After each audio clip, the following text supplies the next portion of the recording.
do you think that the reason for this great technological leap the past 100 years is due to this unseen shadow force that manipulates society from the shadows?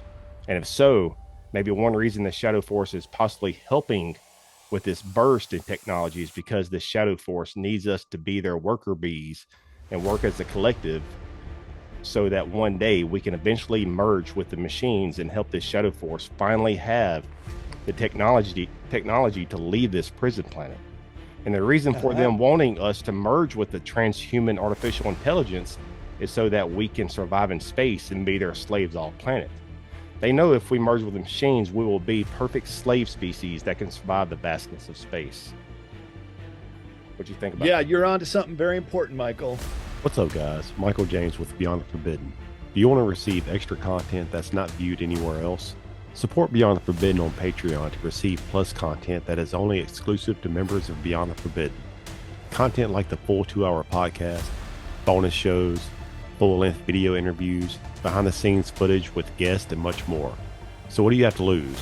Go to patreon.com/Beyond the Forbidden. That's patreon.com/Beyond the Forbidden and become a member of Beyond the Forbidden for just $5 a month. And also check the description for the links. But Brad freaking Olson, man, I've been trying to get you back on since at least the springtime. It's been a crazy year. Me and my wife did IVF, and many dollars later, we're finally within 2 days. 2 days, yeah, 2 days of having our first child. I'm 36, she's 38. But yes, it's been crazy, man. I knew this was going to happen, but man, I'm super pumped to have you back on the show. I've interviewed you a couple times on my older show, but how the hell you doing, man? Hey, I'm doing great, Michael. And yeah, we had some great videos a few years ago, some which even went viral and were popping up all over the place. So I'm really happy for you with the new addition to the family and great to reconnect with you. I know we were juggling quite a lot of dates and Yeah, times, but you got a lot yeah. going on your end. So And I know glad we you do got the too. I know you do too. time to connect it tonight. Well, same as you. It's hard to get you because I know you're up there, man. Like since we last talked, it's like I don't know if it's the Antarctica thing or what, but you have freaking launched like a launching pad, man. Yeah, Antarctica was Are you half definitely AI? Like what's in your blood, man? I know, Nordic blood, right? Must have been an explorer of Northlands. Well, I love skiing. I already got my ski pass for Tahoe this winter. Today was opening day up at Heavenly, but they haven't had a couple feet of snow and they're making snow, but I'm waiting for the big dumps to come. Then I'll get up there. But I want to talk about, I think it's your latest book. I actually have it on Kindle. Ah, Yes, I this know. I one, don't have the Beyond hard. Esoteric, Yep. Escaping Prison Escaping Prison Planet. Planet. And I will get the I'm physical rolling up. copy, but I just haven't yet because I'm all about the physical copies because I believe that will last quicker than. But, anyways, we're going to be talking a little bit about that. But before we talk about that, what we just talking about before the show, one thing that I think, and we don't have to go on this, maybe just a few minutes, but one thing I think each generation is a byproduct of the previous generation. So what I'm saying is we are all guilty of the shit that's going on now. Everything leading up to now. Me, my generation, you, your parents, my parents, everybody is guilty. Just like during World War II, Nazi Germany. Hitler wasn't. People could have said no. Everybody is guilty back then because, like,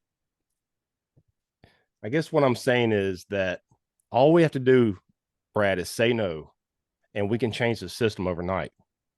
You know what I mean?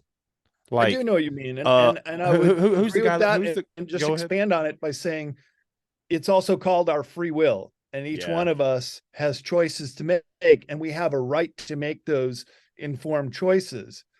That's why I'm such a critic of the mass media, is because it has led us astray. It's not giving us the information we need to make the right decisions using our free will on this free will planet, which the consensus consciousness is really what drives the narrative. And it is that narrative, which is so ultimately important to the powers that be, although I call them now the powers that were, because they're on the way out, and they've used every trick in the book, starting with, well, MK Ultra was a byproduct in the last few decades, and the larger psychological operations that have been done to the human race, because they need us to stay in our free will. And like you said, we all have a decision to make, and that's based on the best information we have to make the best decision we can make. And is it Mark? A lot of people's talked about it. You have, I've talked about it on my shows over the years. A lot of researchers, but Mark Passio, he's made a series of lectures, talking about the order followers.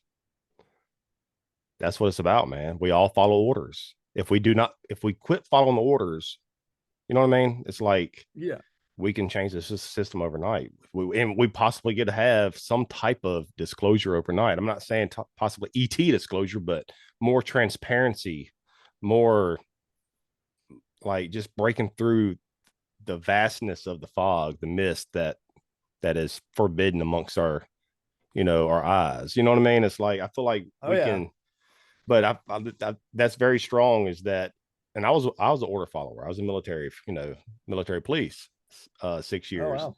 But we're, like I said, we're all guilty. And I feel like, and I hate hearing like her parents. Well, my generation, like the kids these days, man. Yes, the kids these days. But what about your generation raising these damn kids? And then I got to worry about my generation raising these damn kids these days. It's like, we're all guilty. Quit saying these kids these days. It's like, well, crap, y'all were a product of the freaking hippie movement. You know what I mean? It's like that MK Ultra, like, I don't know. I can keep going down that rabbit hole, but let's quit talking about that, Brad. But before, because I would like to upload this to certain channels and socials, so we could say like the deeper, darker stuff when I get that membership going, website going. Okay. But with your book, man, Beyond Esoteric, Escaping Prison Planet, I guess, and I totally agree, man, this is a prison planet. What inspired you to write this book and use that strong statement, that escaping prison planet, because that's exactly what's going on here, man. Yeah, in the big picture, it really is. And it's the third in the esoteric series. Each one is over 400 pages. So it's, and I don't repeat my content, 1,400 plus pages of original content, this being the latest one in the series, which took me 6 years to write and compile and put it all together. This is just all the subjects that have been withheld from humanity. And what I really endeavored to find out from the time I was a little kid, thinking, why don't we live on a utopia planet? We could figure this out. We don't have to have all this degradation of the environment, people going starving every night, and all the things that are going on. And then being able to really, now in my adult life, while doing this research and traveling around the world, being able to pinpoint it and see the real root of the problem and who's steering this narrative, which gets us locked here in prison planet. And it is this globalist elite, and they are really pushing their agenda really hard right now.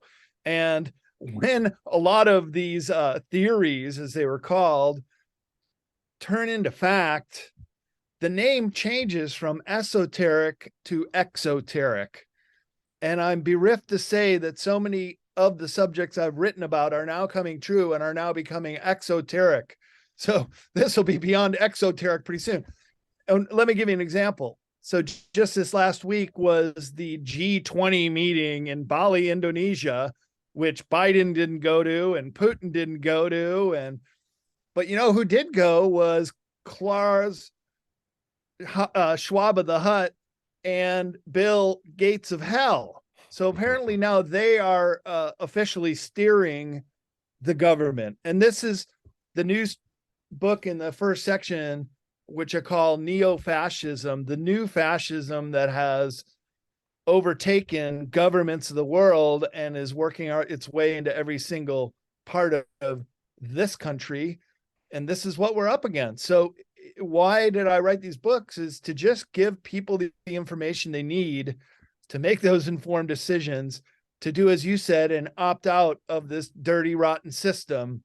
And this whole temple is going to come falling down on their head pretty soon, because it has been the control mechanism of planet Earth, not only for years, decades, our entire lifetimes, centuries and millennia control structure to keep humans ignorant, stupid, unhealthy, die early, get us out of the way after our working years are done, so they can keep running the show. But it's an anti-human depopulation agenda.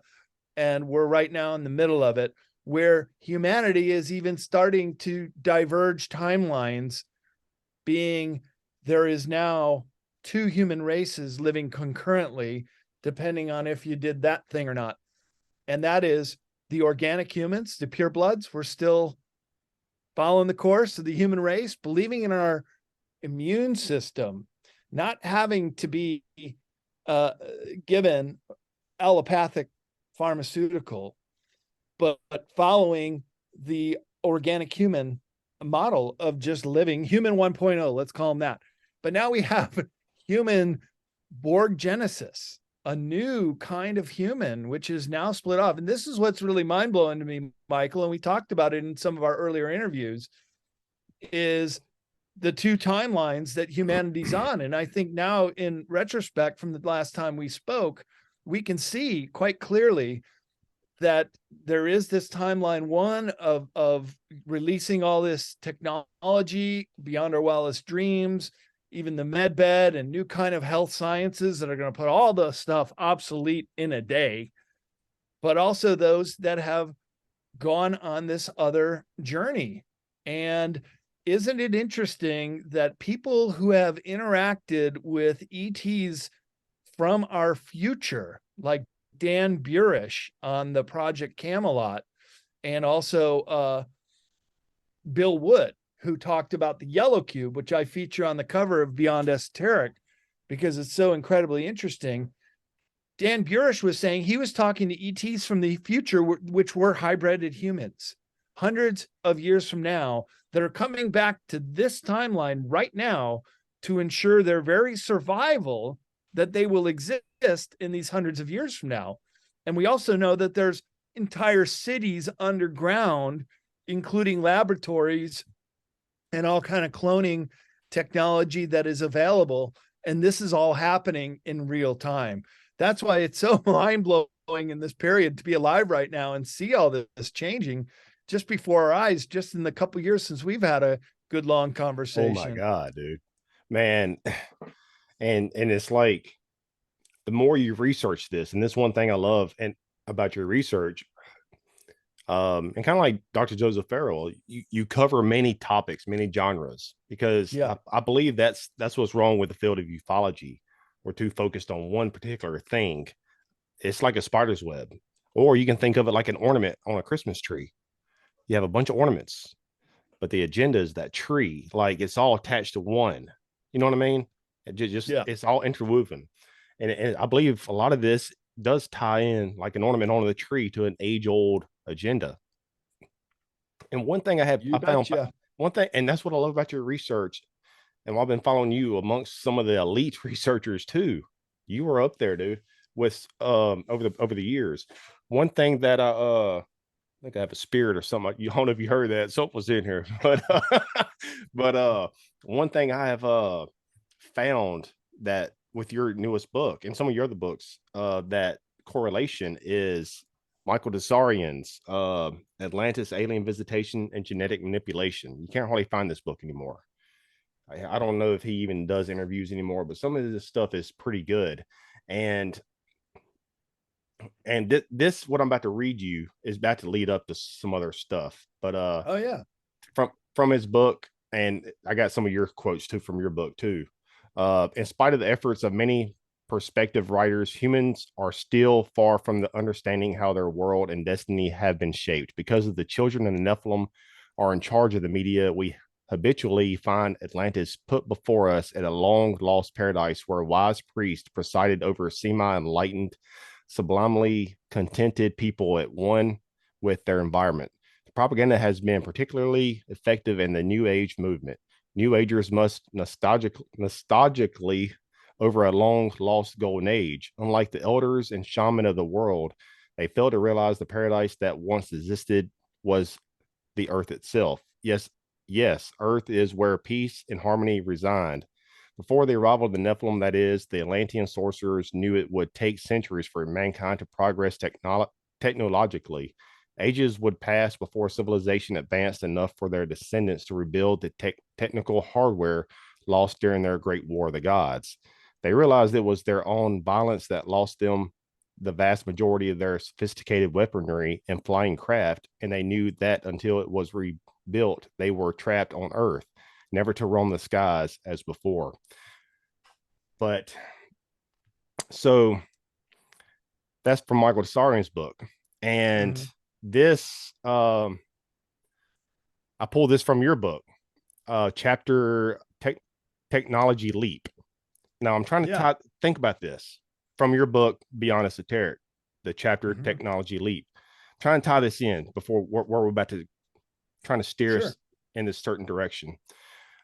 We are witnessing right now, this quote from you in your book, we are witnessing right now the greatest advancement in technology in the entire recorded history of the world. These profound changes in our collective society are driven by the minds of humans. Just in the last century, some of the greatest thinkers have laid down the philosophy, equations, and advanced science to allow these advancements. But as we will see at the end of this chapter and section, technology art also has a dark side. Okay, Brad, here's where it's about to get deep and dark. Are you ready? Yeah, let's do it. All right, because think about it, fellas. That read this book, read that chapter, and then also what I just read from Michael Tsarian. There's so many other researchers, but man, you broke it down very well. I just pulled a little small piece. So this is a very powerful statement, Brad. In a way, it kind of correlates to Michael Tsarian's quote with technology in a certain way. Yep.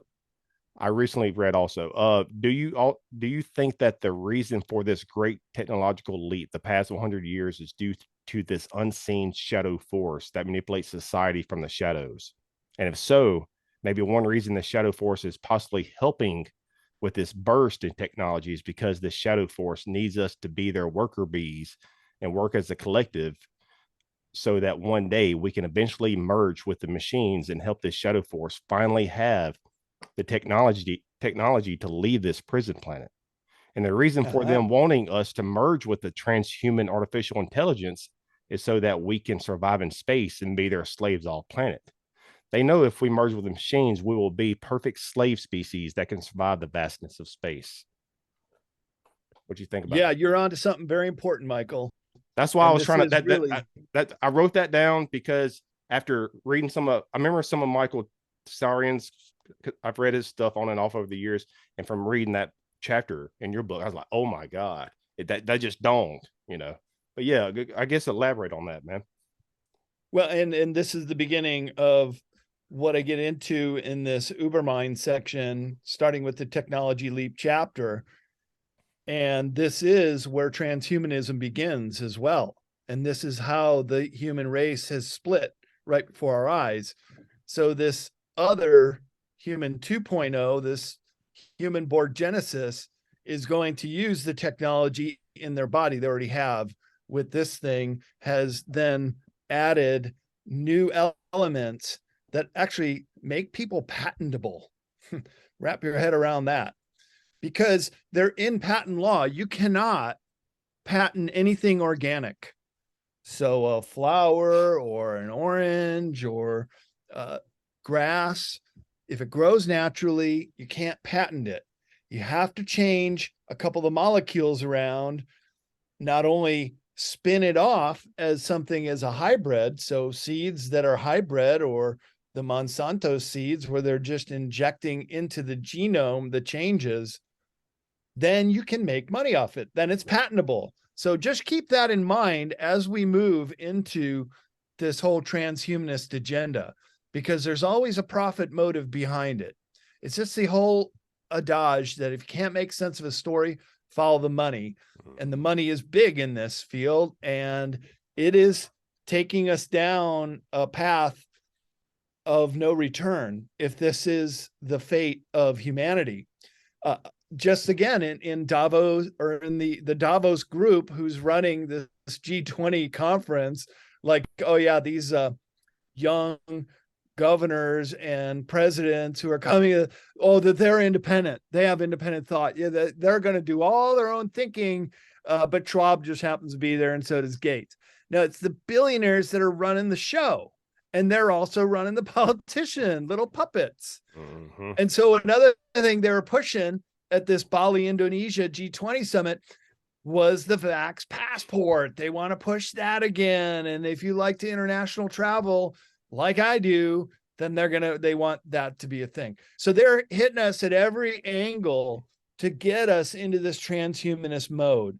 And this is only the beginning. Of course, we're going to be sold the primrose path of all the benefits that you can do. Oh, I can open my car door with my microchip. Beep, beep, beep. Oh, that was so convenient. I didn't even have to reach in my pocket and turn my key anymore. Gosh, now I can turn it on and get into my office. And we're going to get sold a pack of lies to get us to submit our free will to go along with this.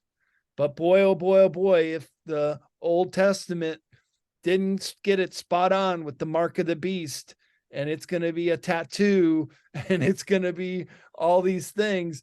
This is absolutely prophetic how this is all coming to be right now before our very eyes. And that mark of the beast is this transhumanist future that is being sold to us once again, right now in real time. Do you think that, tying it in with the age old agenda? Now, I don't know, whoever our creators are, the Anunnaki, the Nephilim, the Builder race. There's just so many things out there, so many, I guess, great hypotheses, that who actually created this, or who are our owners, who owns us. Yeah. So I can give you a very succinct answer to that. Well, do you think they're working behind the scenes, kind of like what I said, from what you were saying in your book, and also what I've pulled from other people too, is that they're working behind the scenes because they want to escape this planet. They're creating a prison planet for us to be slaves, working technologically to make them higher, to make them to where they can eventually. What if they can't leave the planet? You know what I mean? What if they're trapped beneath our feet? What if they're trapped in Antarctica? What if they're just here spiritually, like in an essence, in the ether or something, not physically, and they want us to merge with the machine so they can download into us. You know what I mean? Well, and then leave the planet. You know what I mean? It's like, yeah, well, that's all coming to be. That's the weird thing. You're calling it right now in real time too, Michael. And let me give you a very succinct answer. This last summer at the Mount Shasta Summer Conference, and one thing that's happened since we spoke last is I do get invited to speak at a lot of conferences now, about a dozen or so a year. It's great. I fly to Orlando last month, and that's why I said ever since we talked last, you just been doing that, dude. Hey, I'm just in service to humanity. I really am. I want to see us pull through, and I realize this is a very, very important, crucial time, and it all comes down to people's decisions.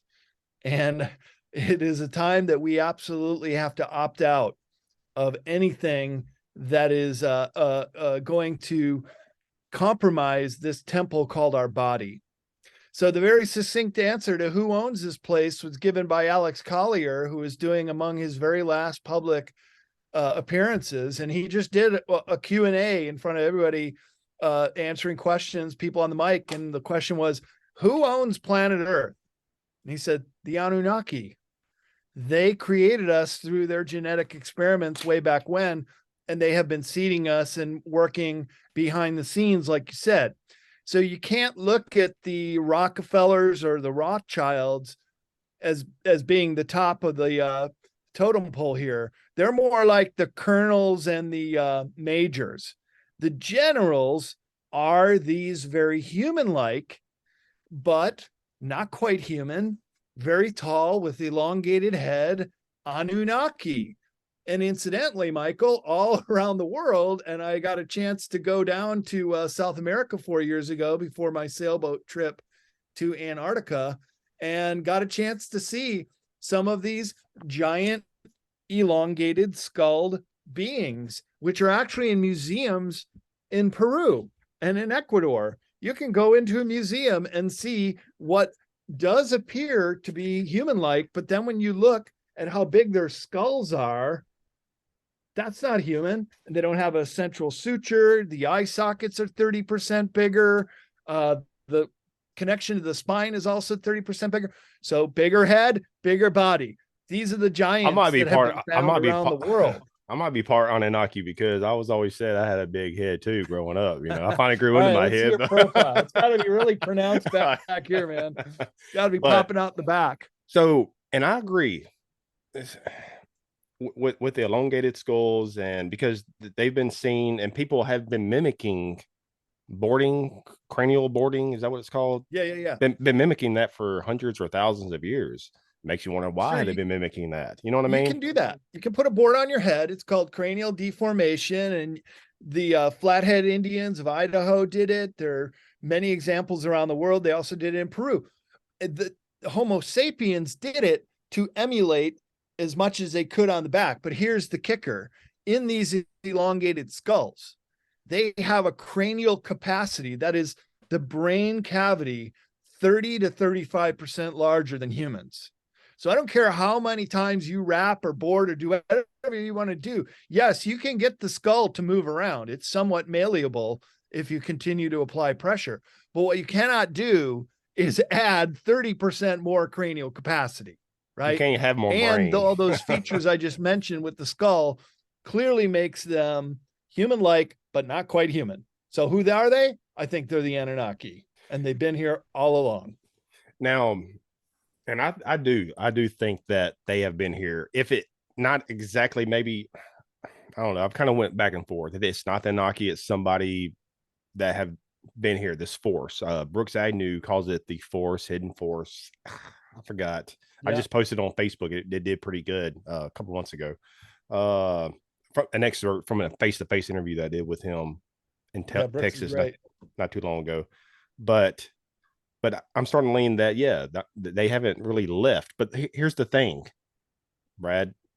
Are they here in the physical, do you think? Or do they possess certain elites in the world? You know what I mean?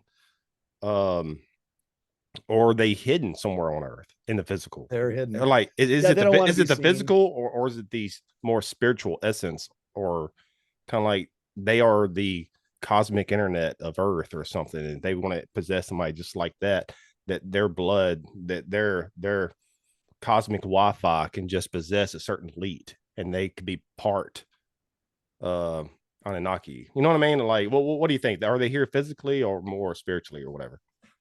Well, and they could be on this planet X, which has been proven to be pulling gravity, and it's known to exist, although it hasn't been pinpointed, but I think probably it has. They're just not telling us that this was their home planet, but it had they had lost a lot of the atmosphere, so they needed to tinker with these proto-humans that were starting to evolve on the surface of planet Earth many millennia ago. Call them the proto-humans, like Australopithecus africanus, that became Homo erectus, that became Homo sapien.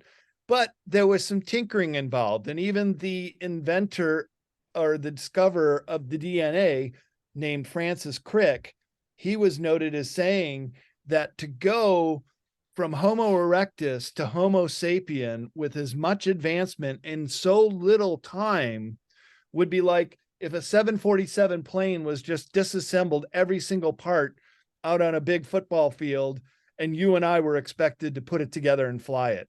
It's about that impossible, that there would be so much advancement in the Homo sapien as from these proto-humans, that there had to be some genetic tinkering. And this is what it's all about. And this is why the Anunnaki still consider Earth their dominion and their property, and we are their chattel, much in the same way as a rancher has sheep or cattle or pigs or chickens, they have their livestock, and we happen to be livestock to them. And another chapter in Beyond Esoteric is being aware of predatory species. We like to think we're on the very top of this food chain, but in actuality, we're not. And this is where it comes into all the real darkness that has been perpetrated on this earth. And look, we know that underneath the planet, there's at least 130 DUMBs, deep underground military bases on this planet. I've pinpointed close to a dozen legacy bases, I call them, around the world where there have been ET bases in space where they can stay out of the public view, not even be seen by satellite, and able to go about their business. And they are master geneticists. This is the whole story of Enlil and Enki and his son Marduk and their dominion over this planet. And up until recently, Michael, they've had the high technology to come and go as they please. Now that's being cut off. Now they're being starved out and facing the human race like they've never faced us before, because now we have tools and technology and the knowledge of their existence. And they are the ones who are really pushing the globalist agenda. It's an anti-human depopulation agenda at the end of the day. And we really have to understand what we're up against, because this is a matter of self-defense, staying alive in light of how they're trying to depopulate us right now in this moment. Well said. And do you think that's the reason why over the past 100 years, well over 100 years, that the technological leap has been surging forward is because they know that possibly we are fighting back? Or they are. And our generals who have been really whores to technology, just saying, keep talking. Give us I'm what going to you try got. to find something. Yeah. That they have been selling out the human race in the form of allowing human abductions, allowing cattle mutilations, and allowing them to have safe haven in their underground bases, and even giving them military support. And while a lot of the cattle mutilation incidents have dropped in the last decade or two, it's just because they've gained too much notoriety. So now they'll just send them cargo loads with trains to these underground bases. They don't even have to deal with it anymore, and just dispose of the carcasses in different kind of ways. And unfortunately, the same goes true with all the trafficked people, that human trafficking is the #1 illicit business on this planet. And while most end up in the sex trade, some do get exported off planet. So that's how I mean our military generals have sold out the human race. Who would allow their own to let that happen, if not for just the new form of slavery that is now taking the place of the old form of slavery? Just like the Who song, Michael, meet the new boss, same as the old boss. Some things never change. Exactly right. And you were talking about genetics and tampering and all that with genetics and bloodlines. What I was trying to find while I was making a bunch of racket when you was trying to talk is I bought this off eBay. Actually, I have a couple of copies. This is from 1999, January 11th issue of Time. Oh, wow. The Future of Medicine.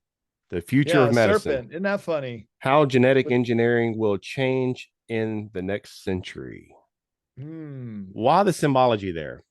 And while you were talking, it made me think about this, that I had this issue. Why the symbology? Does that go back to ancient times, like with the serpent, with maybe reptilian or whatever in our DNA? Like, elaborate a little bit on that, Brad. Yeah, well, obviously the snake and then the serpent climbing up, that's the catechus. That is the medical symbol to this day. And isn't it interesting? It happens to be a serpent, and it's climbing up through our DNA. Wow. Okay, great. So what are they telling us there? That they want to insert reptilian DNA into the human genome. Well, in fact, we already have it. It's called the reptilian brain, and it's in the very back of our skull, and it is the fight or flight mechanism. That's part of our reptilian brain that actually can keep us alive. That if we're fighting for our lives or our family, that the adrenaline will pump and we'll just find extra strength to survive. That is a natural tendency among all animals, all insects, all life on this planet is the fight or flight mechanism. That's why you see in the animal kingdom all the camouflage and ways that they'll try to not be detected. That's the flight mechanism. But if they got to turn and fight, most animals can give a good fight just enough so they can run away and get away and live for another day and mate and keep their genome alive. It's just really self-defense is nature's oldest law. So it's always perpetuating in all species. And we have it in our human brain too, in that reptilian part of our brain. And the funny thing with that article is that it appears they want to just inject us with more. Yeah, get more warlike, more reptilian. Yeah, like the movie Avatar, and we'll just go out and conquer other planets in the future. And that's the human race. We're just gonna kick ass with our military and go get what we want.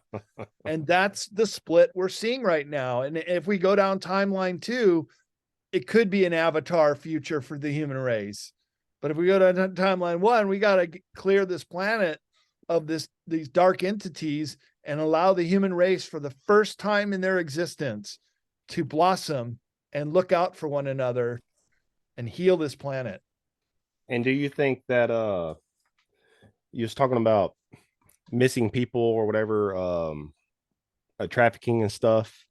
Do you think, and Dave Pilates, I think that's how you say his name. Do you think that that's what's going on? Is that either us, some kind of rogue element, or ETs, could be, let's say the worker bee ETs for the Anunnaki or whatever? Do you think that they are coming up missing, either, like I said, by these ETs, worker bees, or by us, maybe taken to off world or out off this planet, or maybe underneath our feet, some dome somewhere deep on our milligram base, and tampering with our genetics even more to try to. That's the only thing I just don't understand. I think that's very possible. That's the reason why so many thousands and thousands of people come up missing every year. Oh yeah, I believe that some rogue element, if it is us or ETs or combination, is tampering with us somehow. But I just don't know why. Are they, and like, here's another one, like with Dolly the sheep, cloning. Are they actually doing cloning deep beneath our feet? They're making us think that it's just animals. Right. No, it may be actually us. There? Yeah. Exactly. You know what I mean? Like, what's going on, bro? I can't, that's something I can't, with stuff you've talked about, Dave Pilates. I think that's how you say his name. David Pilates. Yeah, he's been great for showing us all the missing children, including in national parks, and be very, very careful keeping together, especially the young ones. And there are many stories of little Johnny just falling behind on the trail or taking off into the brush to go to the bathroom and catch up, and they'll never see their kid again. And the tracks will just end and they have no idea where they go. National parks are notorious for missing persons and nobody's even suspecting it. And there are entrances to DUMBs in many of the national parks, as well as off-limit zones, especially out here in the western part of the U.S. where I'm at, Michael, where the national parks are so ginormous, but there will be 100-square-mile areas, even in some of the most famous national parks, where no human can go. And I've heard from some of the super soldiers and people that work in the programs with some of these ETs. They also have drop zones in these forbidden areas in the national parks where carcasses get dropped, so as not to scare the people. But when they're done with the body or a cow after being mutilated, they now have drop zones, and then scary, they'll dispose of them otherwise. So I mean, this is how deep and dark it goes, and humans are a commodity and bought and paid for and sold on the intergalactic market as well. So there are humans who have sold us out, and I would just like to think that someday they will meet justice. But I know karma is a real law, and it can be a bitch. And so everything they're doing to other people, including their own and the human race, will have to be meted out against them. And they'll have to experience the same pain and horrors that they have inflicted on others. And I may be So, asking you to speculate some. Just tell me what your gut is telling you with if it's the if and the ET side. Like, what do you think is going on? all right. Well, I know all right, fellas, this is speculation. This is his what his gut is telling him. Well, it's more than my So, gut. It's what I've okay. researched in Tell us what you Beware of think. Predatory Yeah, Species. because Yeah. And something that deep and dark is going on, and this is a very deep and dark subject material, you know. yeah, it is. So here's what's been going on, and it has been going on for a long time. And the secret societies, the occult, the magic. Bill Cooper had a great quote from his first UFO Congress, and he said that as they're backward engineering and getting to understand what these gray aliens, and I'll get into different alien species here in a second, but he said, we have found out and we come to understand now that these ETs, these malevolent service to self ETs, have been manipulating humanity through secret societies, witchcraft, magic, the occult, and religion. If you just wrap your head around that for a minute and see how manipulated the human race has been for many, many centuries, because this is where all the thought was. This is religion. This is spirituality, although it's been so inverted, it's nothing like spirituality. But in the conclusion of Beyond Esoteric, I propose that isn't it interesting that the devil or Satan has been always thought to be down below in hell and fire and brimstone and a burning environment, underground bases, anyone?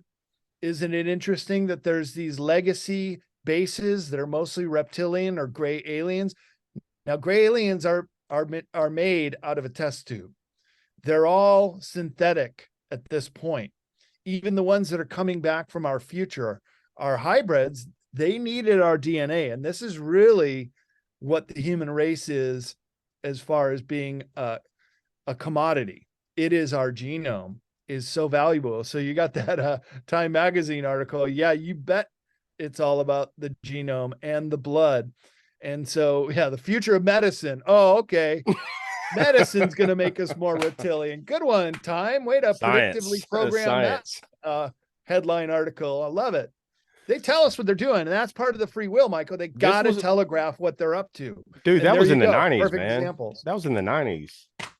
Good one. 90s. Good one to have. And so let's look at it this way. There's two ways to look at ET species. There are those that are in service to self, and they will do these programs and manipulate and abduct humans, and they don't care if you live or die. Same thing with animals.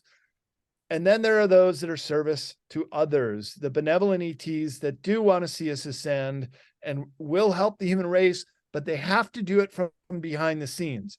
They don't want to just show up and be our babysitters and, oh, pray to the gods who came from the skies. And, oh, would you clean up Fukushima for us?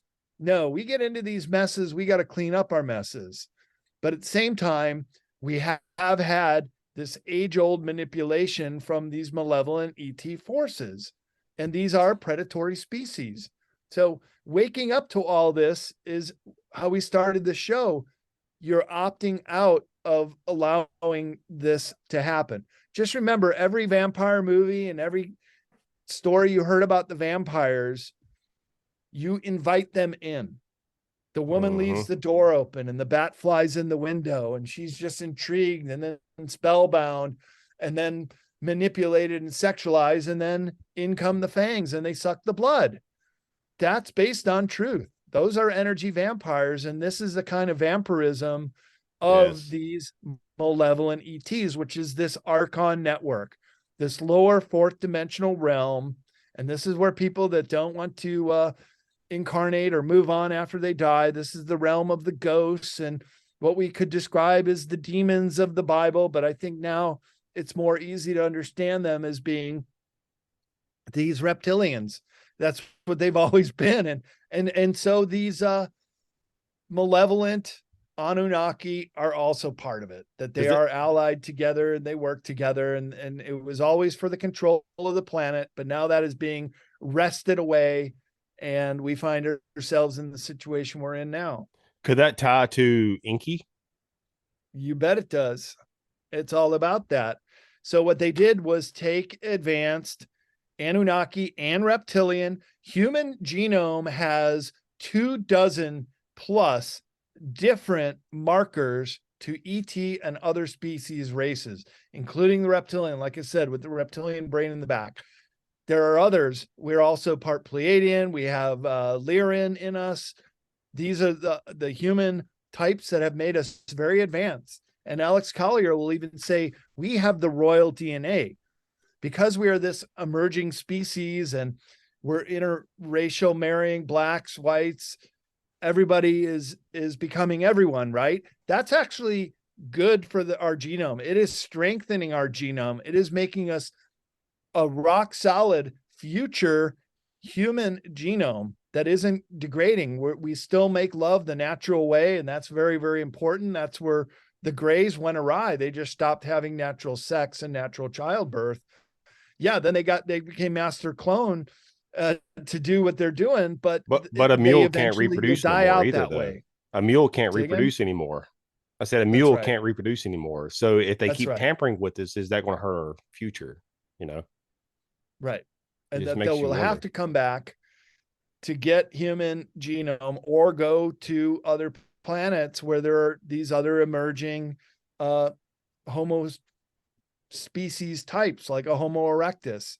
And those are actually very pure genomes too, as well as the chimpanzees and the gorillas on our planet. All the great apes, all the animals really have a storehouse here because we are such a primitive planet when you look at it in terms of who are these benevolent ET races. And there's virtually every kind of advanced alien race out there, from insectoid to reptilian to aquatic type ETs that were found in Lake Baikal and live in the deepest lake in the world, to very, very human-like ones, just like us. You could see someone out walking down the street. Maybe they're a lot taller and bigger heads and bigger eyes, but the human look is actually very common. And most of the ET benevolent races that want to see Earth ascend are of a human-looking origin. Not all of them. There are even good reptilians, I understand, and even some good insectoids. You see, you can only ascend to the fifth dimension or higher if you have love in your heart and you have the natural reproductive abilities, which the reptilians do, but they are of a mindset, a hive mind, that they don't want to do that. They would just rather, hey, we'll skip 5D. We're just going to keep being locusts of the universe and going around and finding planets to exploit and where we can hang out and not be obstructed. You see, because those reptilians and those grays, they can get around the whole prime directive because they are organic earthlings too. They were born here, and therefore they have a right to the resources of the planet. It just so happens some of those resources happen to be humans and our livestock with all the cattle mutes. And so that's how deep the rabbit hole goes, but I hope I synthesized it in a succinct way there. You did it. You did a really good job, Brad. And you also do an even better job when you write this stuff down in your book, because Yeah. I got another one down for you. You can get more detailed that way. I got oh exactly. And people buy his book, Beyond Esoteric. Actually, all of his esoteric series. But from ET is already home. The ET is already home chapter. That's another chapter. On the malevolent ET side of this is what you wrote. On the malevolent ET side of exopolitics, we begin to see the larger agenda of subversive planetary control hidden from the rest of us. The Luciferian black arts with the old black nobility have had a known allegiance with since ancient times, is involved with a crossbreeding between aliens and humans to create hybrids with super psi powers from the dark side. Man, I can keep reading. I got it down. If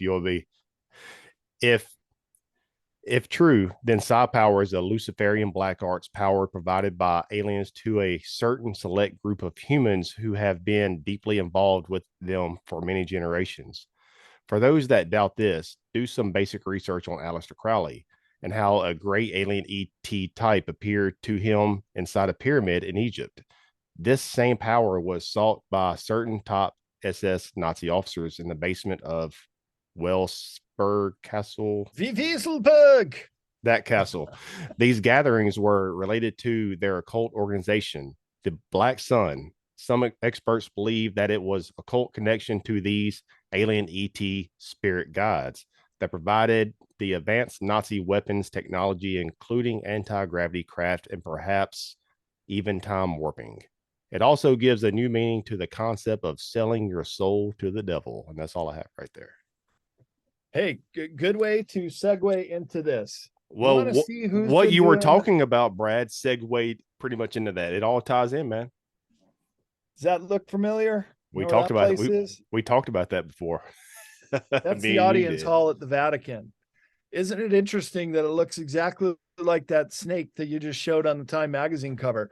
Yeah. There seems to be this serpent worship that's been right there on the catechist, which is a symbol of medicine, all throughout Western history's long sordid affair with these kind of chemical drugs, which is really more in the last 100 years.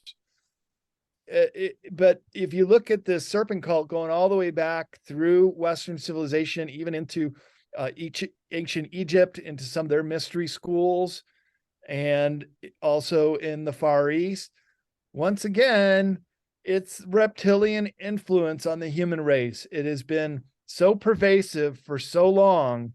And remember, the greatest trick the devil ever played on the human race was to make us believe it didn't exist. So it's just been hidden in plain sight all this time. And who do you think the Pope really worships in that audience hall that looks like the head of the snake from the outside and the face of a reptilian on the inside? So these are the power structures. These are the cutout humans, as I call them, that have sold out the human race, that have gone along with this agenda because they needed the human actors to bring in all the suckers, the priest, bringing in the flock. Yeah. What are you doing? Bringing him to the slaughterhouse? He's the Judas goat. So careful of a sheep in wolf's clothing, I should say. All is not what it seems.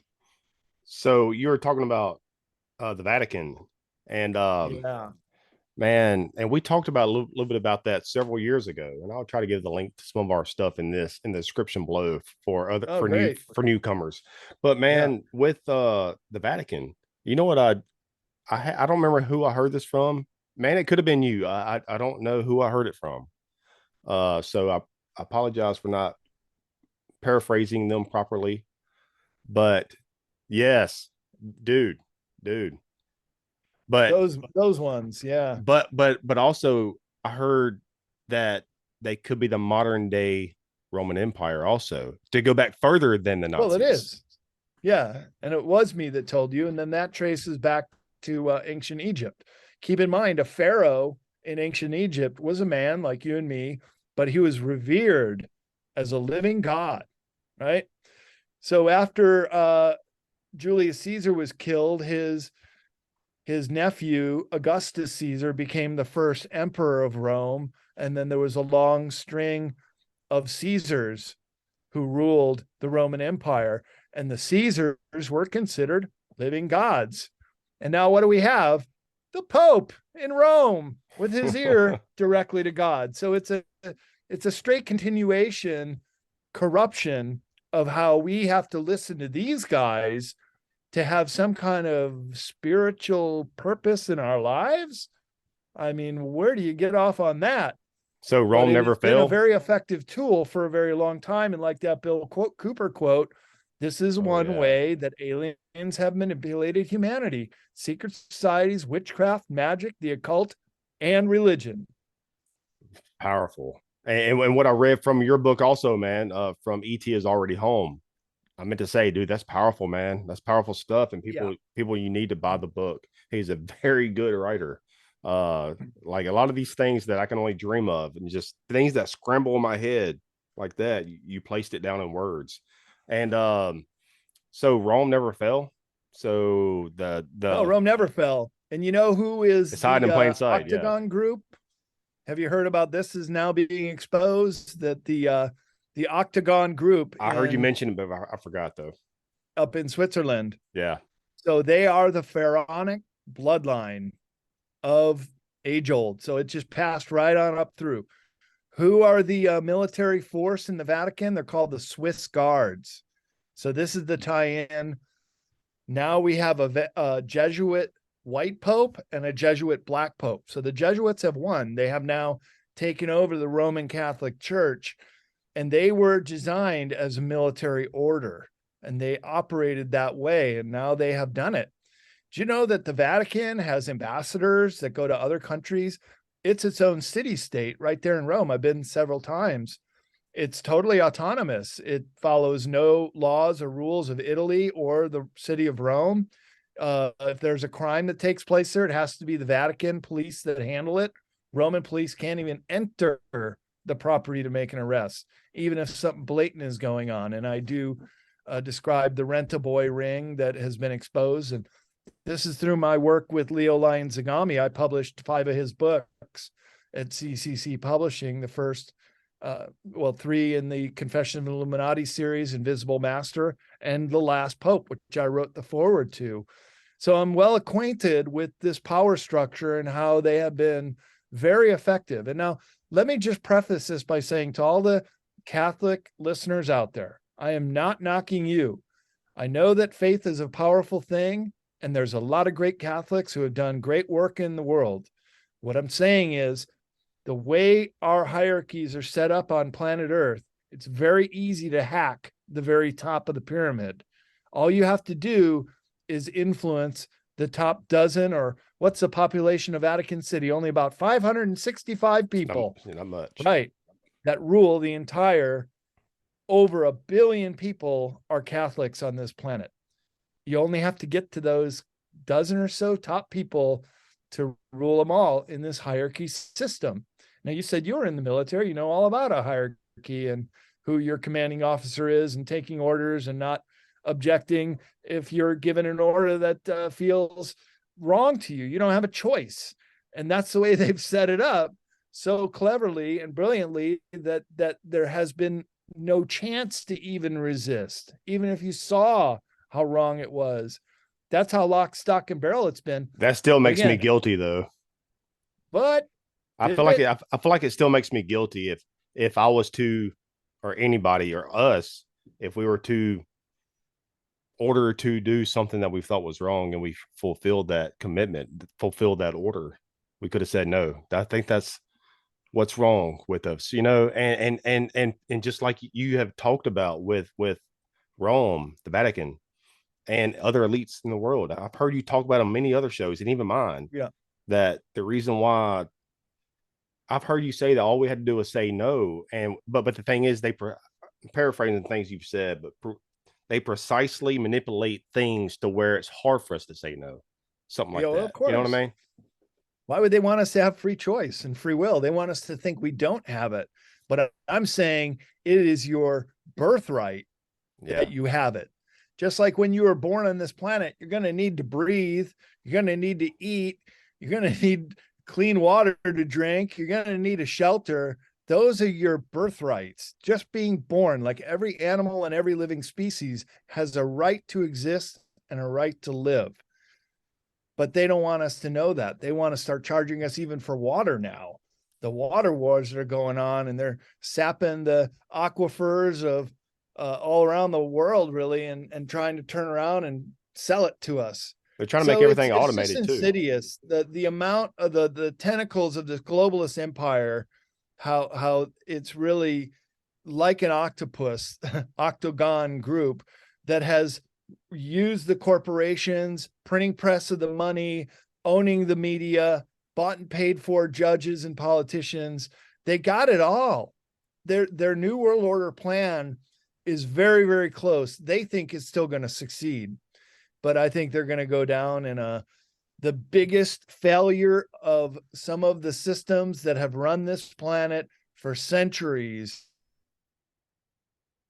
crashing down as they should. And then we can begin anew and make it a very equitable system where we can have the very best we can make this planet to be and clean it up for your future child that's going to be born next week, Michael. You want the best planet available for them, the opportunity they have to do good in the world. And that is why right now is such an opportune time that we have to be well aware what we're up against. Because if you don't even know the enemy you're supposed to be fighting, how can you expect to win or even survive? You can't. And that was the impetus and the information that I put in these esoteric books, is the power for people to understand that there is this other side, this control agenda that has an iron grip on so many systems of this planet. It really is a controlled plan to get all the governments in lockstep, like the Rockefeller document. They're captured organizations now. They're captured operations. And if it wasn't for our free military to give the last beacon of hope to the world, there's nowhere else to go. And so that's why right now it's going to be the showdown America, because it's going to be the globalists trying to crush us. And it's our free spirited American way that is going to resist. And I think in the end, just like it's referenced in the Bible, in the end, God wins. And this is a divine war. We really are in the spiritual fight for our life, for the sovereignty of planet Earth, and for future generations to have a chance on this place, not just go right into a corporation and an off-planet job like in the movie Avatar. We don't want to be those humans.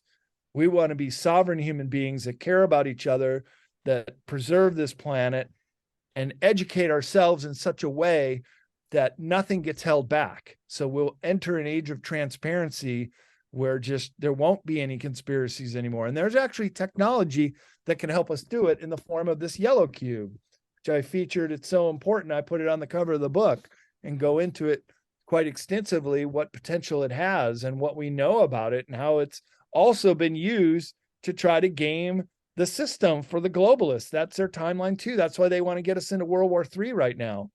It's so insidious, but once you can wrap your head around it and how pervasive it is in all the systems of the world, then you can opt out. And we absolutely have a choice to do that and just say no to this agenda that they're trying to put on us. Well said. And you basically answered one of my questions, which was, because I know we're about to wind things up for this time, but is it the cabal's goal to make everything fully automated? And if that's the case, totally, then where does this leave us? We obviously won't have any jobs because artificial intelligence will be doing the work.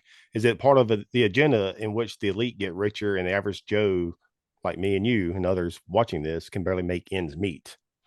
You know? Oh yeah, and we're the subversives, and they want to off with their head. So it's self-defense war, really. It truly is. If they could get us into the FEMA camps, you can check in anytime you like, but you can never leave, just like Hotel California. That is part of their end goal, and they do want a 90% reduction in the human population, as was stated on the Georgia Guidestones. And that's another sign that the white hats and the good guys are fighting back, because that thing got blown up a couple months ago, and I did a little fist pump there when that one went down. And once again, you got an esoteric subject becoming exoteric. Now people have heard about it, and they know how offensive it is to say, maintain the balance of humanity at 500 million. Yeah, well, where did the other 7.5 billion go then? I guess you didn't give us maybe an option for that. Oh yeah, and the Davos group saying, oh, you're going to own nothing and like it. Oh, well, who owns everything then? Oh, you do, right? Okay, that's going to be good for me somehow. You can eat the bugs, right? So we got to get rid of these guys. It has to come crashing down. And if I can play that role in my books and these interviews and conferences, then that's what I'm here for. That's my karma. This is probably my last lifetime on this planet. I'm ready to get the hell off this prison planet. And that's how you get off. by being a good person, by being in service to all and doing the very best you can for Team Humanity at this crucial juncture. Last thing before we go, and man, you're tying this all together very well, but I feel like, yes, we're waking up as a race. We're pushing back. Yes.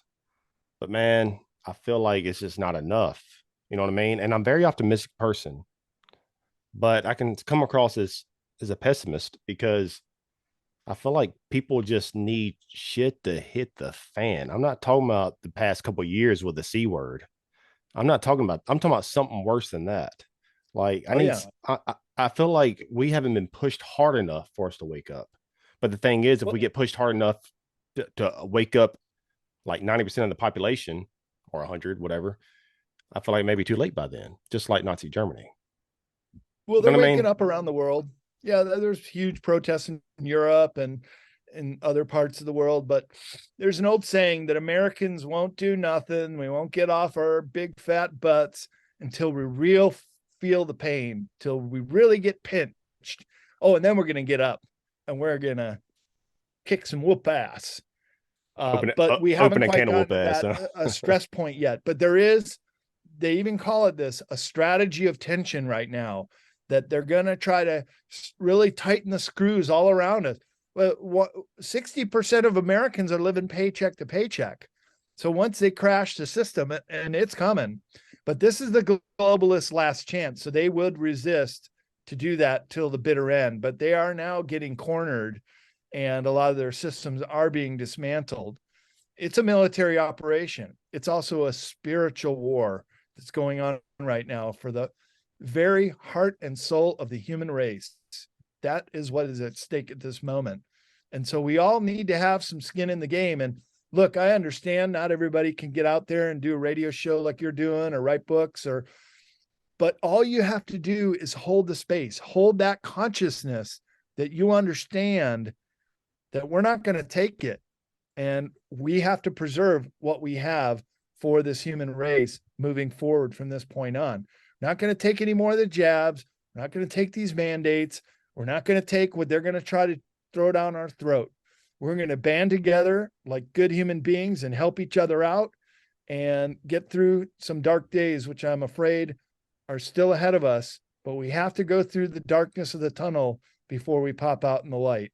And when we do, it'll be a glorious day for humankind. And I hope I'm still alive to see it. Well, a diamond doesn't become a diamond without being dark and black and a lump of coal. You know what I mean? Like we got to fight. We got to fight to make this future better. And we're going to be going through a lot of hard times, a lot of trials and tribulations, but we'll eventually get there. But Brad, where can people find your books? Of course, Amazon is the place to go, but where would you like people to go? Is it Amazon or you want people to go CCC Publishing? Yeah, go to CCC Publishing, then you can get a signed copy from me. But here's my URLs. Esoteric Book Series is a URL, and bradolsen.com if you want to find out about my conference schedule next year. I've already got a dozen or so booked. And CCC Publishing is our publishing website. It's other authors that I work with on that site, but any of Brad Olsen books get signed on their way out. So go to CCC Publishing and pick yourself up a copy. And plus, we're coming into the Christmas season.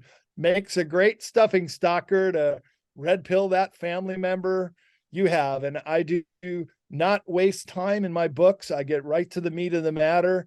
I only write and publish books that I would be proud to own myself. And I often use my own books to reference, looking up dates or little details that I know I can find in there. Because I just want the important information that people need to make the right decisions. And this is where we started this talk tonight.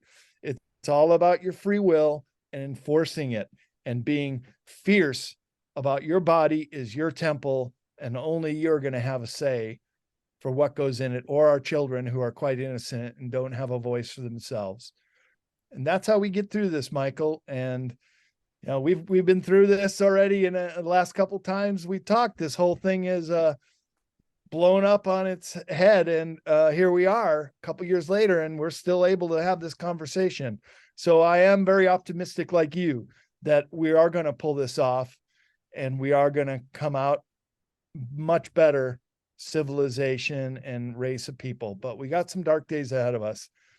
So keep yourself alive, stay healthy, and don't forget to laugh and enjoy life. The joie de vivre of the French say, the joy of living is so important. Don't forget you're human, and do fun, cool human things, and enjoy your time with your family and loved one and friends around you. And time is short, so stay productive, stay busy, do the things you love, and do the work that's going to help yourself and your friends and family too. Hell yeah, well said, man. And if people that are watching this or listening to the audio only on the podcast apps, man, if you like what he's saying, then you will really like what he writes down in his books. That's all I have to say about that. As Paul Harvey said, and that was the rest of the story, or the rest of the story is in the books. But man, treat, an honor, a privilege. I salute you, Matt, my friend, and we'll definitely keep in touch. And I'll have you on down the road whenever I can schedule you back in. But yeah.